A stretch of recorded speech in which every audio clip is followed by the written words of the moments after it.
In today's video, I'll teach you how to log in Amazon Fire TV account. So first of all, launch open Amazon Fire TV application. You can see over here it has been opened. Initially, you'll be led to this kind of interface. So if you want to log in and use the Amazon Fire TV, what you have to do is sign in to your Amazon account.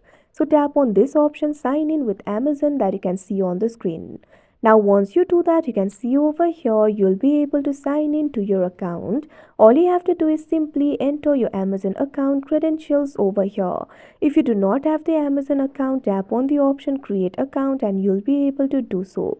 If you already have the account, tap on the field of enter mobile number or email. Now what you have to do is provide your mobile number or email over here.